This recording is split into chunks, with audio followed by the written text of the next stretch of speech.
Komisi 3 DPR RI mendorong pihak kepolisian netral dan tidak memihak siapapun calon kepala daerah, serta memperhatikan pelaksanaan protokol kesehatan sejak masa kampanye hingga waktu pemilihan suara. Wakil Ketua DPR RI Sufmi Dasko Ahmad mengimbau seluruh kepala daerah menegakkan aturan dan menerapkan protokol kesehatan di wilayah masing-masing secara tegas guna menekan penyebaran virus corona yang masih tinggi di Indonesia. Komisi 10 DPR RI mendukung penuh kemajuan e-sport atau olahraga elektronik di Indonesia. Komisi 10 DPR RI pun akan melakukan pendalaman kembali terkait e-sport, termasuk dampak potensi ekonominya di masyarakat.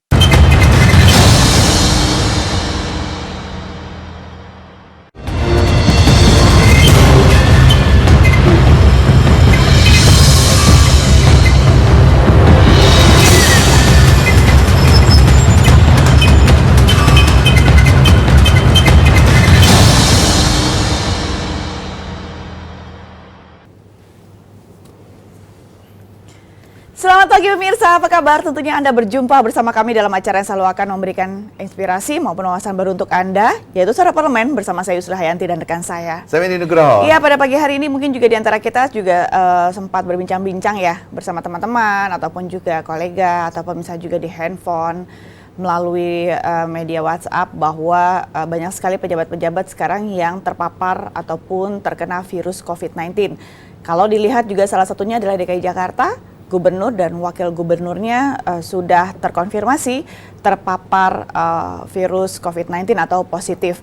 Kita harus tetap menjaga ataupun menjalankan protokol kesehatan yang ada, pemirsa ya, mulai dari menjaga jarak, begitupun juga menggunakan masker dan apalagi rajin mencuci tangan. Penting banget ya, tetap melaksanakan protokol kesehatan ini dimanapun Anda berada. Jadi COVID ini memang tidak hanya menyerang orang-orang tertentu, tapi siapapun. Itu dari dia. Pak Anies Baswedan. Itu dia. Kemudian Pak Riza Patria, terus kemudian sebelumnya itu ada Pak Said Agil, misalnya Ketua PBNU juga terpapar, dan beberapa menteri di kabinet Pak Jokowi ini juga beberapa sudah terpapar COVID. Artinya untuk selalu melaksanakan protokol kesehatan ini sangat-sangat penting banget. Betul. Dan mengawali pagi ini saya akan berikan dulu 3 berita utama di Komisi 3 DPR RI mendorong pihak kepolisian untuk netral dalam pilkada serentak.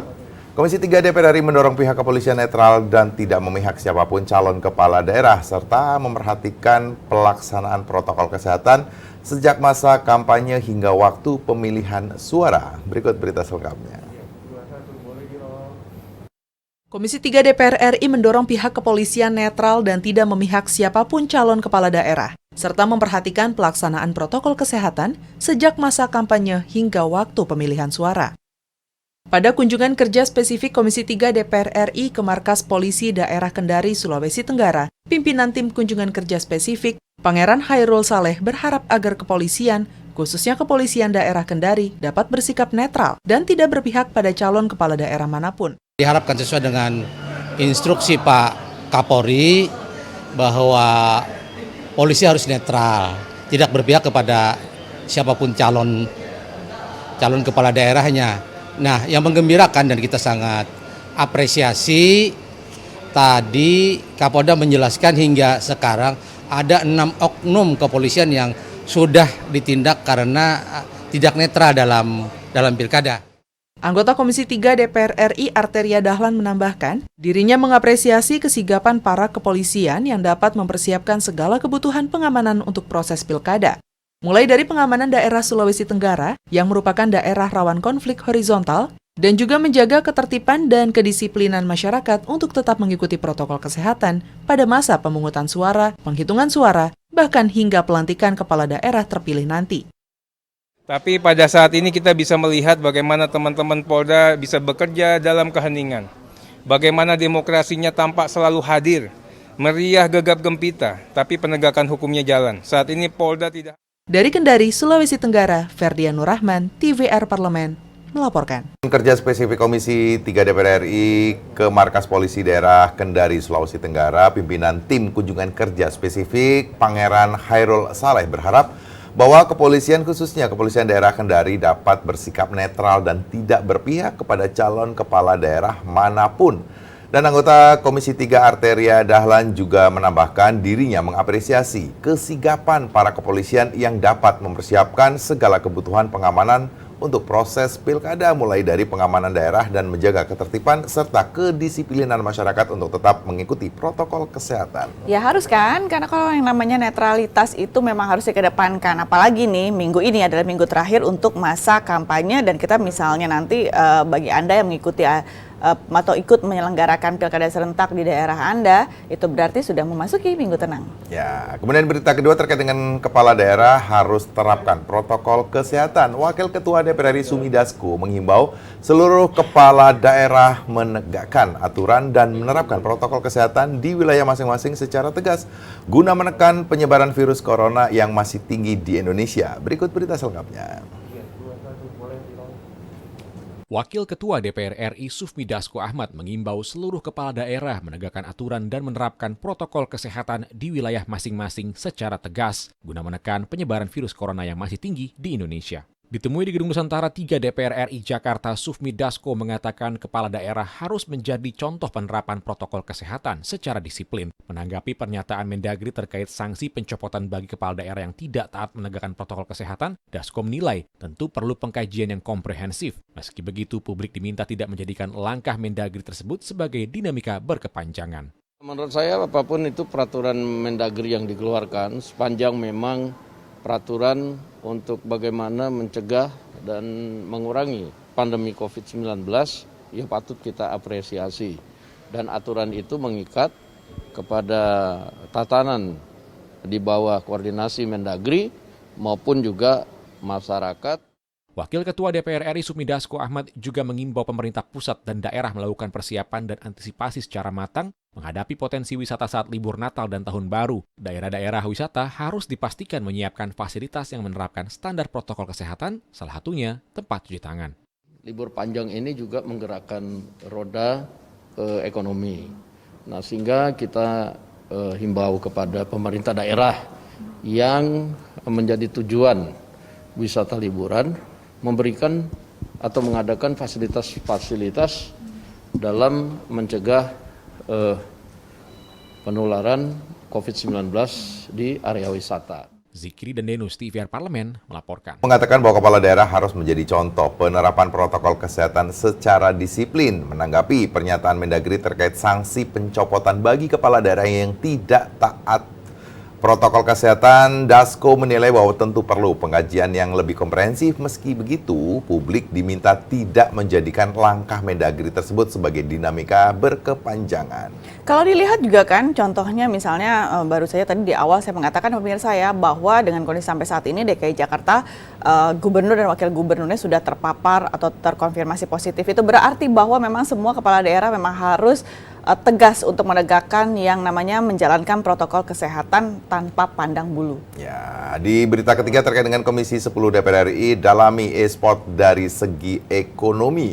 Komisi 10 DPR RI mendukung penuh kemajuan e-sport atau olahraga elektronik di Indonesia, dan Komisi 10 DPR RI akan terus melakukan pendalaman kembali terkait e-sport termasuk dampak potensi ekonominya di masyarakat. Berikut berita selengkapnya.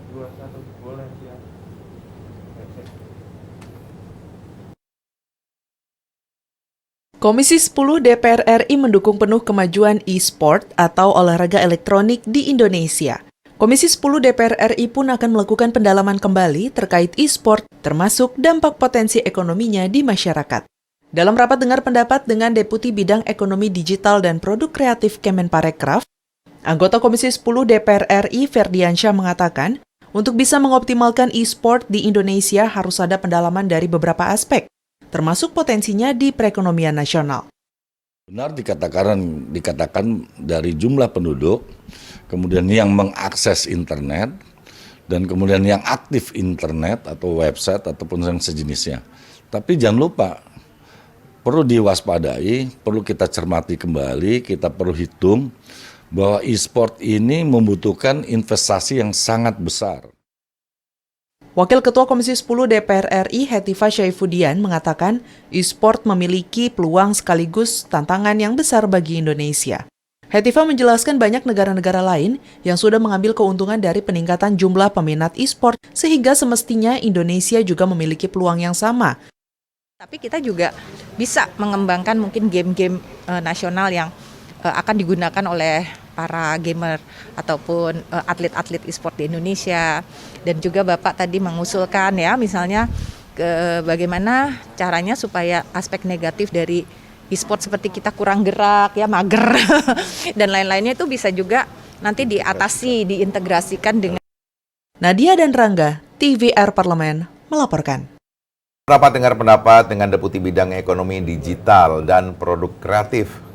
Komisi 10 DPR RI mempertanyakan sejauh mana potensi peningkatan ekonomi Indonesia dalam adanya pertambahan jumlah peminat e-sport. Anggota Komisi 10 DPR RI, Ferdiansa, juga mengatakan untuk bisa mengoptimalkan e-sport di Indonesia harus ada pendalaman dari beberapa aspek termasuk potensi perekonomian di Indonesia. Itu dia ya, kalaupun misalnya juga memang ini sangat potensi sekali yang namanya hampir semua generasi muda mungkin saja juga ingin ikut ataupun misalnya sudah mendownload untuk masalah olahraga elektronik di handphonenya.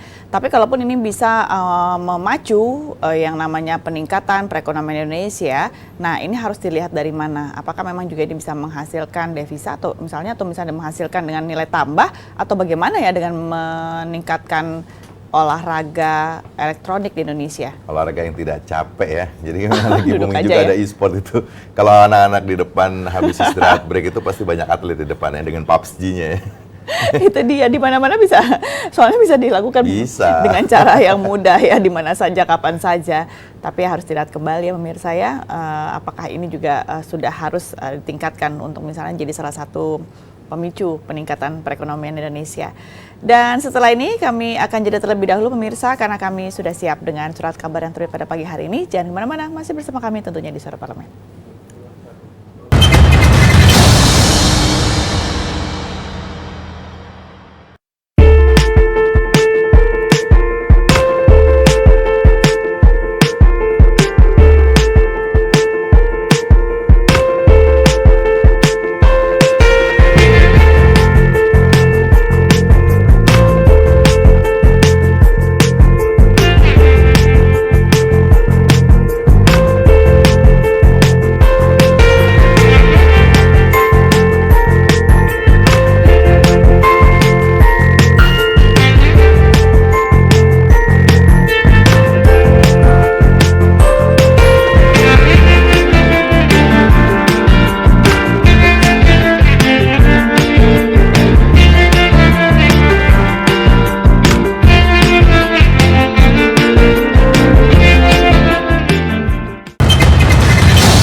Satu surat kabar pemirsa kami sudah siapkan pada pagi hari ini untuk Anda. Tapi kalau misalnya memang yang akan dibahas ataupun misalnya juga menjadi headline surat kabar tersebut, ini kira-kira berhubungan masih dengan COVID atau misalnya dengan beberapa sektor lainnya ya. Nah, apa saja yang akan kami hadirkan ke hadapan Anda, kami ambil dari surat kabar yang sudah ada di meja kami masuk ke dalam headline surat kabar.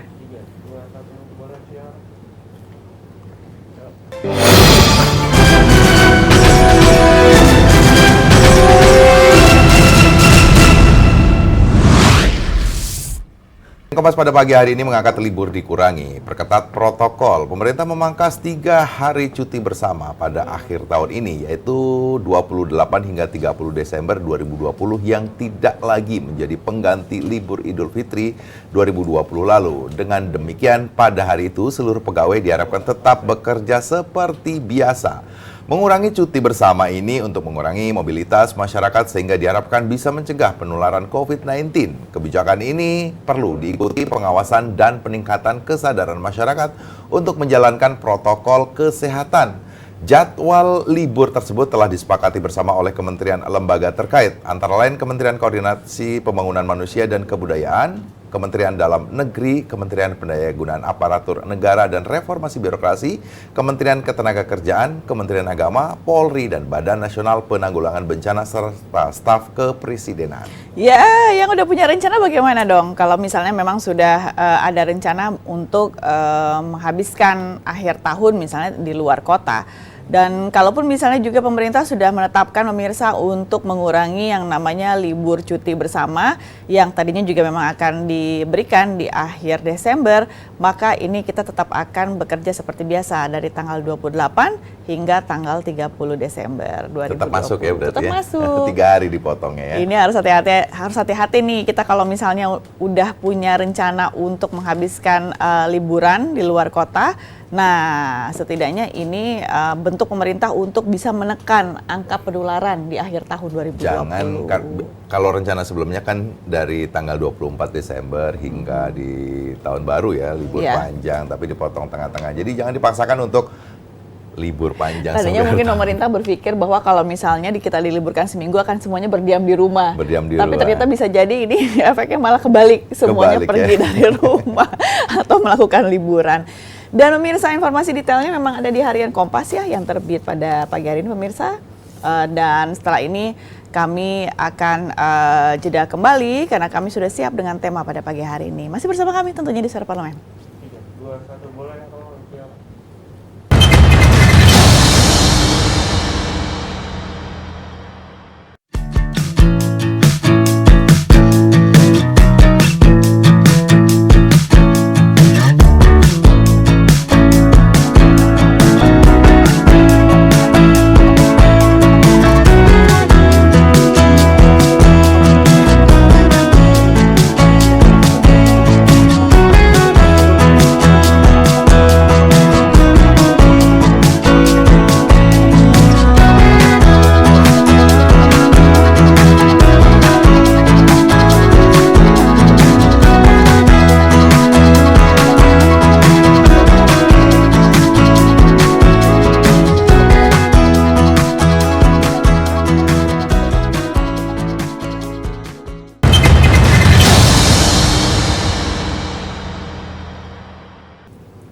Pemirsa, tema pada pagi hari ini mengenai evaluasi calling visa buat Israel. Memang ini pro dan kontra terjadi, tapi kalau misalnya kamu melihat dengan kondisi misalnya ada evaluasi calling visa untuk Israel, menandakan apa? Masih banyak orang yang nggak setuju terkait dengan akan dicabutnya calling visa Indonesia kepada negara Israel. Kira-kira kenapa? Kalau kita lihat memang kondisinya kan Israel-Palestina ini masih menjadi konflik yang tak ada ujungnya ya. Betul. Kalau kita lihat juga Israel sendiri secara dari negara Indonesia juga memang tidak bisa mendukung, bahkan mendukung kemerdekaan negara Palestina. Ini menjadi hal yang agak kontradiktif pada saat pemerintah justru akan mencabut calling visa negara Israel.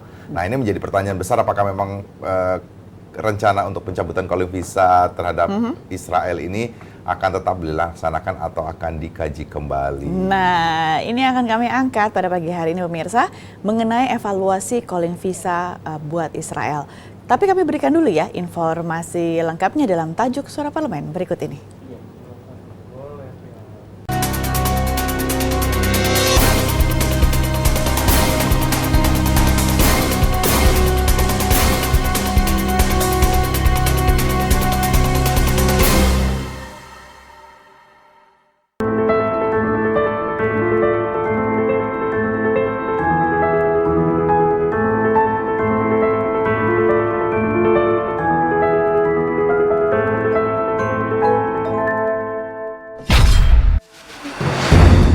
Evaluasi calling visa untuk Israel.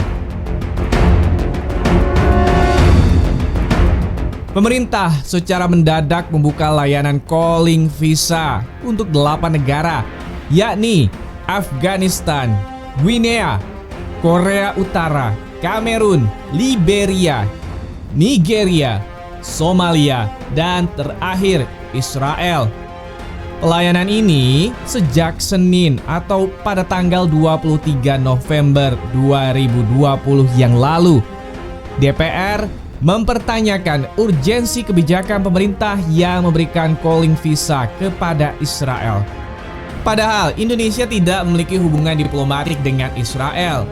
Selain itu, hal ini dapat dinilai bertentangan dengan sikap pemerintah Indonesia yang sebelumnya selalu mendukung perjuangan warga Palestina agar bisa bebas merdeka.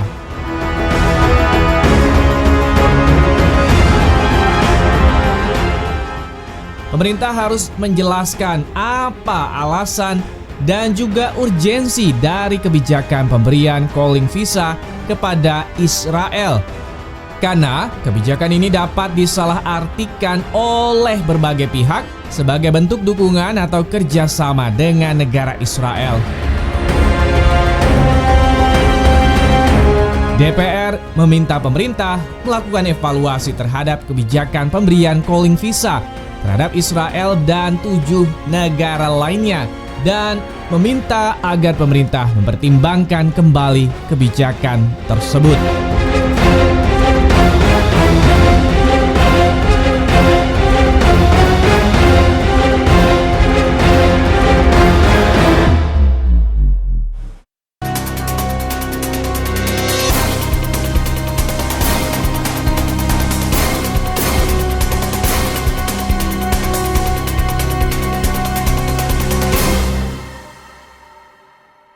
Layanan calling visa untuk 8 negara, salah satunya adalah Israel pada akhir bulan November 2020. Kebijakan pemerintah tersebut mengundang banyak pro dan kontra masyarakat Indonesia, di mana Indonesia merupakan salah satu negara yang mendukung penuh kemerdekaan Palestina dari Israel. Wakil Ketua Komisi 1 Abdul Haris menyampaikan bahwa ketika pemerintah membuat peraturan seharusnya sejalan dengan Undang-Undang Dasar Negara Republik Indonesia dan meminta agar kebijakan tersebut dibatalkan. Hal serupa diutarakan oleh anggota Komisi 1 Bobi Rizal yang tidak setuju bila Israel masuk daftar negara calling visa.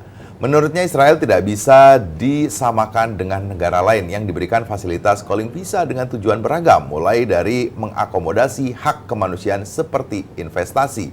Ia juga menambahkan bahwa hubungan dengan Israel tidak perlu dibedakan antara hubungan diplomatik karena ada nilai prinsip politik luar negeri dalam Konstitusi Undang-Undang Dasar 1945 yang tidak menyetujui seluruh penjajahan di muka bumi.